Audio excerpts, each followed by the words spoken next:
Welcome back to the GDPR and Data Protection Diaries. In this video, we are talking about records management, more specifically having a records retention schedule and creating a records retention schedule that supports a good, sustainable records management framework. As always, if you find this video useful or you find the content interesting, please do give us a thumbs up, give us a share, and make sure that you subscribe to the channel as well. If you have any questions, please do answer those or ask those down in the comments below, or drop us an email, and you can find our contact details at www.istormsolutions.co.uk. But for now, let's get on with the video.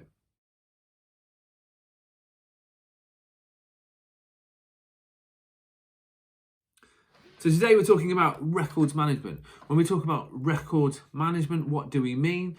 Well, we mean essentially the management of all information and records that an organization holds. Differently for this channel, we are not talking specifically about personal data or personal information.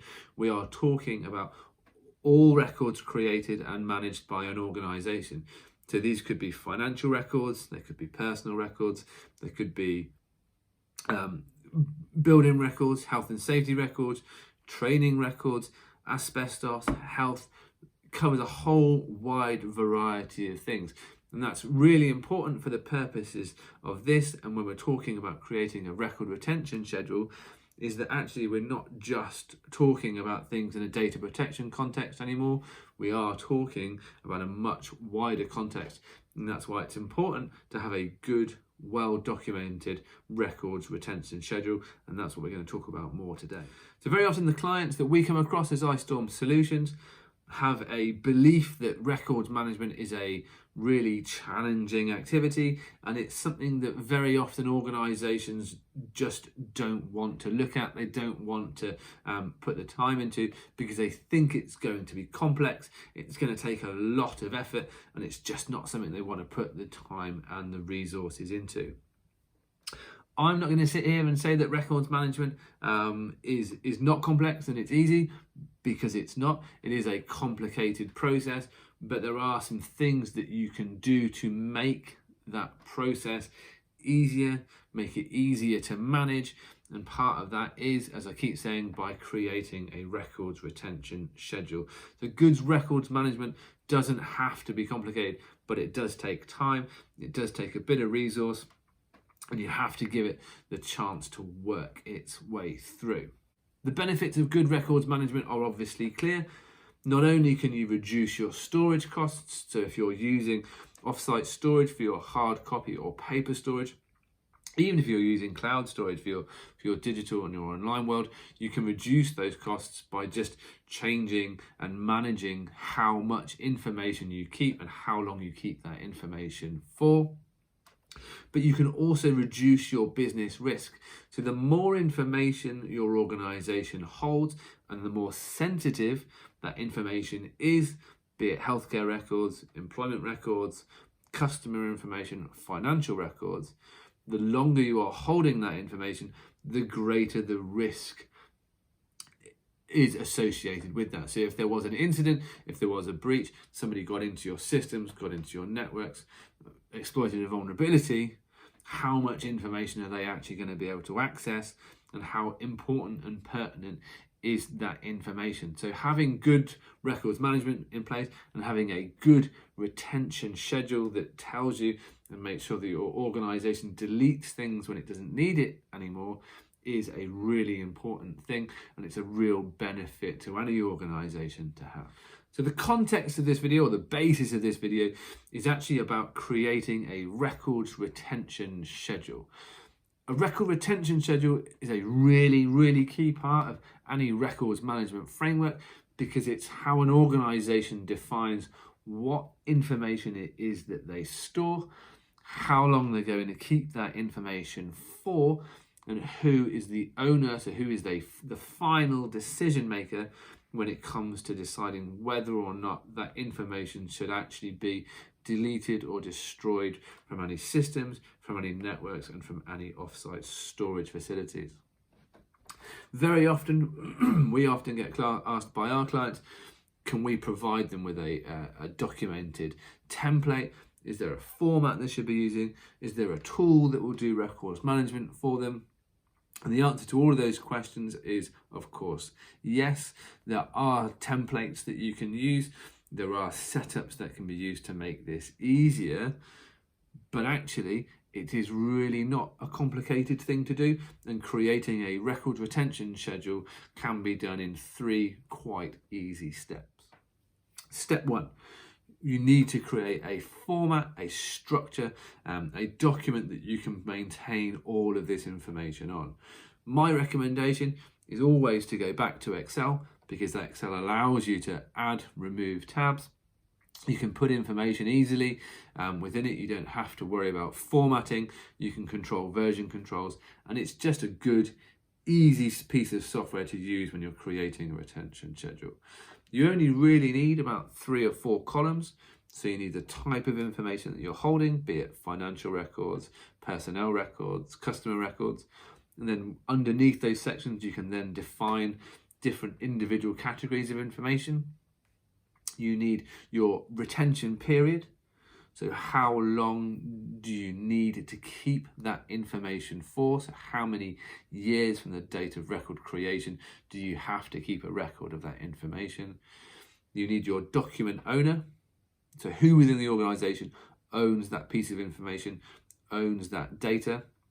So for instance, if it's finance records, then you probably want to have it down as your finance director or your chief financial officer if you've got one. And then in your 4th column, I always like to have sort of notes and reasoning. So where did that retention period come from? Was that retention period defined by the business? When was it defined by the business? Where was that signed off? Is there access to any board minutes or any meeting minutes that demonstrate where that retention period was defined, so that if you are ever asked by a regulator or you're ever asked during an audit, you can actually show and demonstrate where that decision was made. So that is stage 1. Stage 2, you need to define or identify what information your organization holds, and then make sure that you are apportioning the relevant retention period to that information. There are a number of ways that you can do this. Google is obviously a fantastic tool. There's lots of information on there. You can also look for reference sources. So there are a number of books that are available that will provide you with the information you need. A book that I've always relied on for my career is this one. So this is from the Institute of Chartered Secretaries and Administrators. You can find this book from any online bookstore, from any hard copy bookstore, so Waterstones, Amazon, just from a good Google search. It is not a particularly cheap book, I'm not going to lie. I think it's about £70, but it holds a wealth of information in terms of what kind of information organisations store, how long they need to keep it for, and where and why that retention requirement or retention period comes from. If you are creating a record retention schedule from scratch, something like this is a really fantastic book to use, and I'll put a link in the comments below for anybody that wants to go and buy it. If you are working in the health sector, then you may already have an understanding of something like this, which is the Records Management NHS Code of Practice. And again, this details in great detail all the types of healthcare information that organisations or medical organisations store, and how long it needs to be kept for.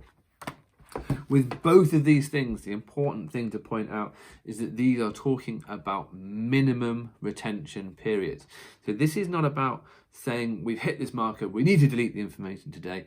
This is about saying we have to keep this information for a minimum period of X number of years. If you're in the UK and you're looking at financial records, for instance, you are going to be required to keep those for 6 years from the date of creation for audit and tax purposes. But what you need to do is understand what information your organisation holds, and then apportion your retention period to that information. What you don't want to do is decide on your own without talking to the rest of the business that you're going to keep a particular piece of information for a certain period without clarifying with anybody else. If you're looking at customer complaints, for instance, you may think that 12 months is an acceptable period for customer complaints. But if you work within a financial services organisation and you are regulated by the Financial Conduct Authority, then you actually need to keep a record of customer complaints for 3 years. So a minimum of 3 years.